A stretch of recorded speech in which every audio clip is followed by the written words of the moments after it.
करोड़ों छात्र जो अपनी मेहनत करते हैं प्रतिदिन 8 से 10 घंटे, उसकी मेहनत इस पेपर लीक बेकार कर देता है। ये छात्रों के आक्रोश का गुंज, यह विरोध उनको सुनाई नहीं पड़ रहा है। प्रधानमंत्री सत्ता के नशे में इस प्रकार से मदहोश है कि ये सारी चीजें उनके नजरों से ओझल हो रहा है। इन तीनों छात्रों की आत्महत्या की जिम्मेदारी लेते हुए धर्मेंद्र प्रधान जी को इस्तीफा देना चाहिए। आप सभी को पता है कि नीट 2026 का प्रश्न पत्र के लीक होने के बाद 21 छात्रों ने आत्महत्या की। यही 21 वो छात्र जिनकी जान गई। इस घटना के बाद पूरे देश में शांति थी। न कोई सवाल पूछ रहा था, न कोई जवाब दे रहा था, न कोई जवाब दे ले रहा था। नेशनल टेस्टिंग एजेंसी के नाम से सरकार बनने के बाद एक एजेंसी को क्रिएट किया गया, कंट्रेक्चुअल एजेंसी बना गया, जहां की कंट्रेक्चुअल बेसिस पर टीचर्स को, उसमें रहकर प्रोफेसर्स को बनाया गया, जिनका काम था कि पूरे चुनावी प्रक्रिया को पारदर्शिता के साथ करना। उसके बनने के बाद 91 पेपर लीक हुए इस 9 साल में। इस सारे मुद्दों के बाद भी कोई जवाब नहीं लेने वाला था। इस बीच राहुल जी कोटा गए और एक कोटा फैक्ट्री करके जनजी छात्रों का कार्यक्रम उन्होंने किया और सभी छात्रों ने, लाखों की संख्या में छात्र वहां पहुंचे और सभी ने एक आवाज में कहा कि ऐसे स्पेस एक प्लेटफॉर्म क्रिएट करना चाहिए जहां के इन सारे मुद्दों के खिलाफ आवाज उठा सके। 3 मुद्दों को लेकर हम लोग वहां से निकले। पेपर लीक मुक्त परीक्षा, जवाबदेह व्यवस्था बने। जो पेपर लीक होती है बार बार, वो मुक्त परीक्षा किया जाए, जवाबदेही दिया जाए। अगर कोई कुछ घटनाक्रम होता है, कोई जिम्मेदारी कोई तो लेने वाला होना चाहिए, कोई सिस्टम को तो क्लेम करे कि भैया आपकी जिम्मेदारी थी, गलती हुई है। दूसरा, हर परीक्षा और भर्ती का वार्षिक कैलेंडर जारी हो। जिस तरीके से एकेडमिक कैलेंडर होता है, उस तरीके से परीक्षा भर्ती का वार्षिक कैलेंडर होना चाहिए। और तीसरा, इन तीनों छात्रों की आत्महत्या की जिम्मेदारी लेते हुए धर्मेंद्र प्रधान जी को इस्तीफा देना चाहिए। 28 शहर और 40 दिन राहुल जी का कैंपेन जो शुरू कराया, ये तीसरा हफ्ता है। पहला, सबसे पहले जो कार्यक्रम आपने देखा, इमरान प्रताप बड़ी साहब ने प्रेस कॉन्फ्रेंस के माध्यम से इस विषय को आपके बीच रखते हुए शुरुआत की। उसके बाद हमने इसके लॉन्चिंग में जनसी इवनिंग कराया, जहाँ के क्षेत्रीय कलाकारों के माध्यम से, सांस्कृतिक माध्यम से छात्रों तक अपना संदेश, अपनी बात को पहुंचाने का काम किया। हर हफ्ते लगातार, पूरे हफ्ते लगातार जहां भी छात्र समूह रहता है, वो कॉलेज हो, कैंटीन हो, कोचिंग हो, कॉफी शॉप हो, हर जगह हमारे लोग जाके लगातार लोगों को जोड़ते रहे, ऑनलाइन रजिस्ट्रेशन कराते रहे।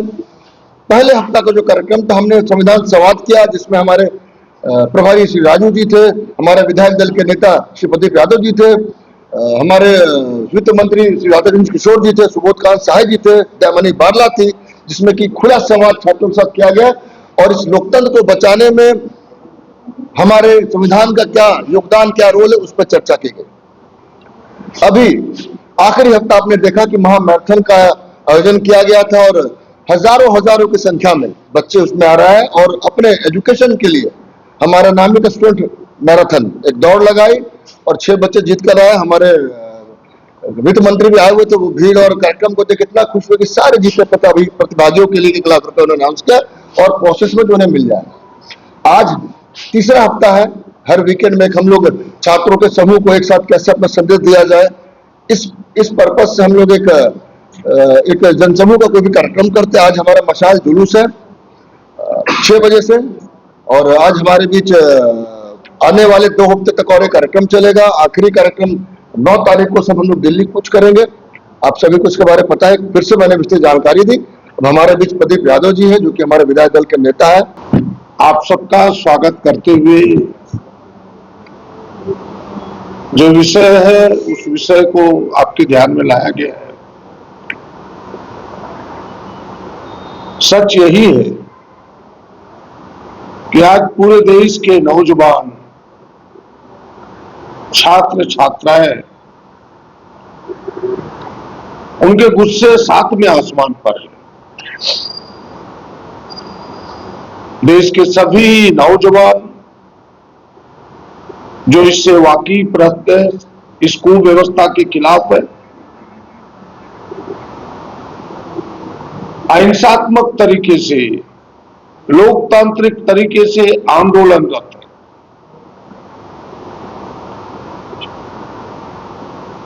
अभी आपने सुना, जो सच भी है, कि 2 दर्जन से अधिक छात्र छात्राओं ने पेपर लीक के कारण खुदकुशी कर ली है। यह दर्द का एहसास देश के प्रधानमंत्री को, देश की सरकार को नहीं हो रहा है।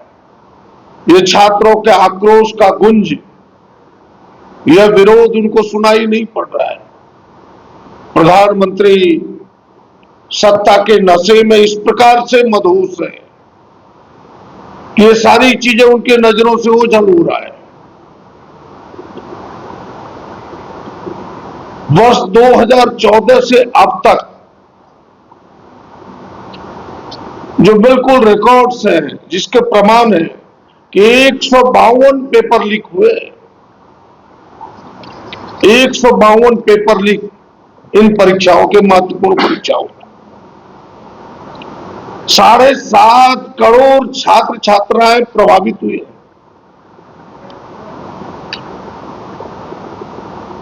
और अब तक किसी दोषी को सजा नहीं मिला। और ये जम्मू कश्मीर से लेकर के तमिलनाडु तक के रिकॉर्ड्स हैं। सरकार ने कोई अपनी जवाबदेही अब तक नहीं दी है इस पर। नीट परीक्षा के पेपर लीक के जो बाद जो 2 दर्जन आघात हुए, उनके परिवारों से सरकार ने भेंट मुलाकात तक नहीं किया। उनके परिवार के पीड़ित लोग, जो उन पर लोग हैं, जो बेचारे रो रहे हैं, उनसे हालचाल तक नहीं पूछा। और इतना ही नहीं, हम कह सकते कि प्रति वर्ष करोड़ों छात्र जो अपनी मेहनत करते हैं प्रतिदिन 8 से 10 घंटे, उसकी मेहनत इस पेपर लीक बेकार कर देता है। भ्रष्ट व्यवस्था के कारण उनकी मेहनत में पानी फिर जाता है। उन्हें इसकी तनिक भी चिंता नहीं है। सत्ता में बैठे, दिल्ली में बैठे भारतीय जनता पार्टी की सरकार केवल इस बात की चिंता करती है कि इन संस्थानों में कैसे उनके लोग बैठ जाएं, आरएसएस के लोगों को कैसे बिठा दें। एनटीए, जो देश की सबसे बड़ी एजेंसी है,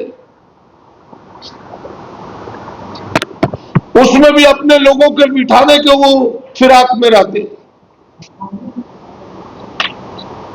राहुल गांधी जी ने, हमारे प्रतिपक्ष के नेता, देश के नेता, हमारे नेता, इसलिए इस दर्द का एहसास इन्होंने किया है। इन्होंने छात्रों की इस आवाज को एक आवाज देने का प्रयास किया है। और जैसा आपने देखा होगा कि 2 महत्वपूर्ण कार्यक्रम हुए।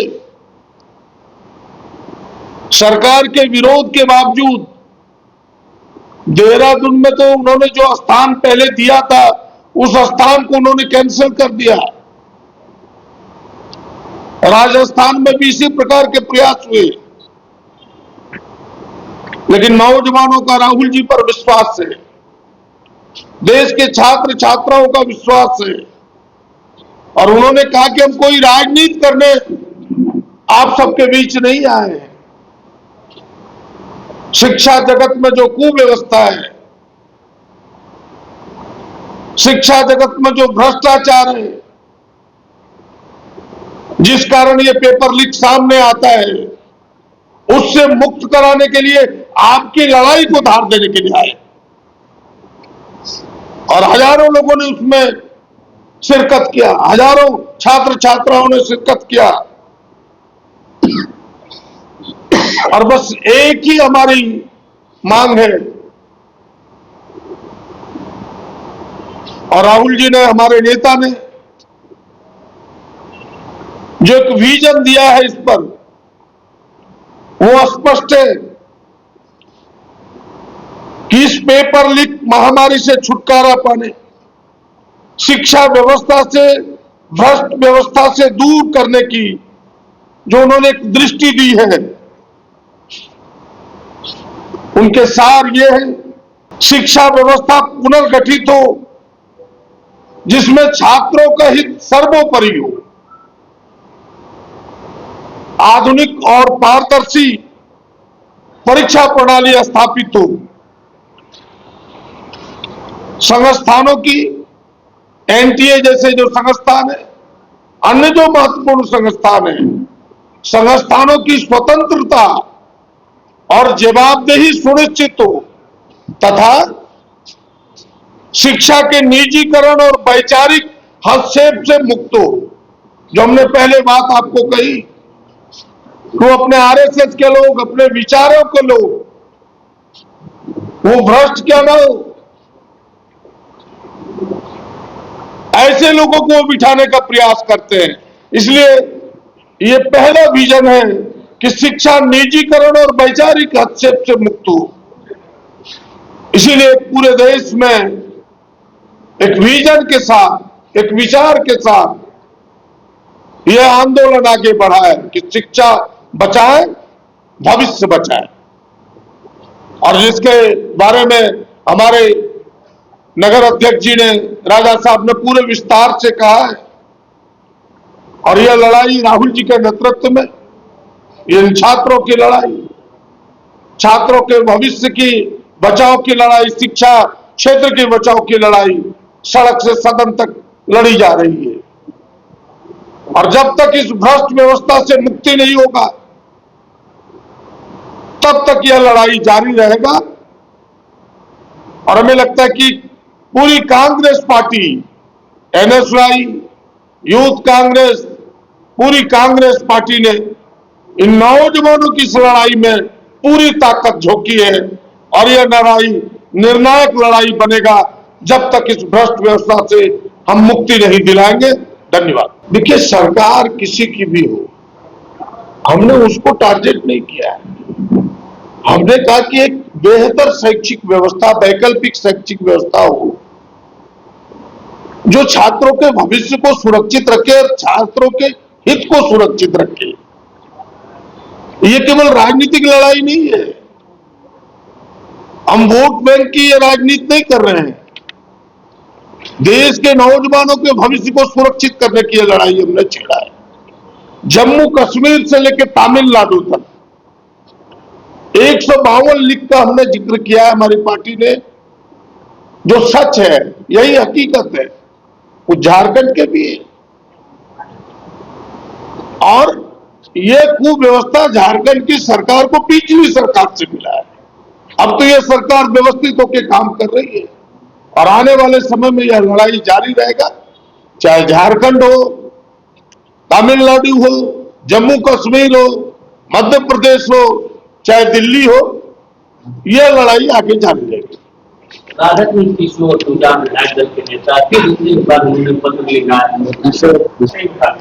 देखिए, विधायिका और कार्यपालिका के मतांतर की बात, डिफरेंसेस की बात कोई नई नहीं है। ये जुग जुगांतर से चलते आया है। और मुझे भी तो 33-35 वर्षों का तजुर्बा है इस विधायिका में रहने का, कार्यपालिका में रहने का। ये सच भी है। और किसी की भी सरकार हो, इसको पूर्णतः स्मूथ करना बड़ा ही कठिन है, क्योंकि कार्यपालिका एक अस्थायी चीज होता है। विधायिका में लोग आते हैं फिर चले जाते हैं, ये डिफरेंसेस रहता है। तो हमें लगता है कि यह सच है। सरकार प्रयास करती है, वर्तमान सरकार भी प्रयास करती है कि भाई दोनों के बीच अच्छे संबंध हो, और यह प्रयास होने भी चाहिए। कहीं कहीं देखने को मिलता है तो फिर ये चीजें सामने आती है।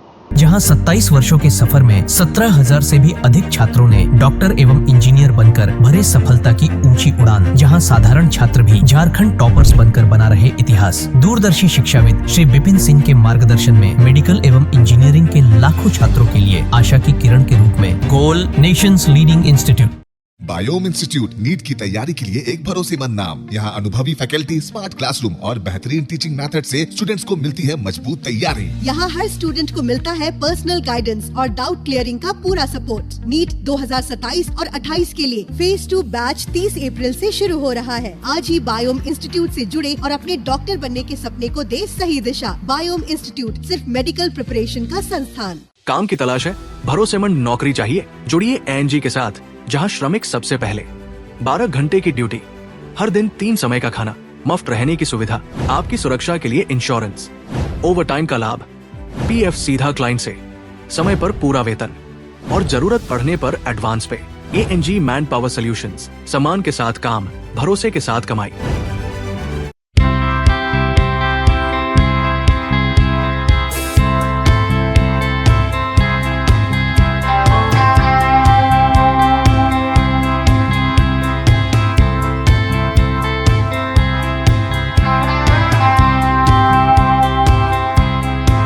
followup.in. Like, share, and subscribe. www.thefollowup.in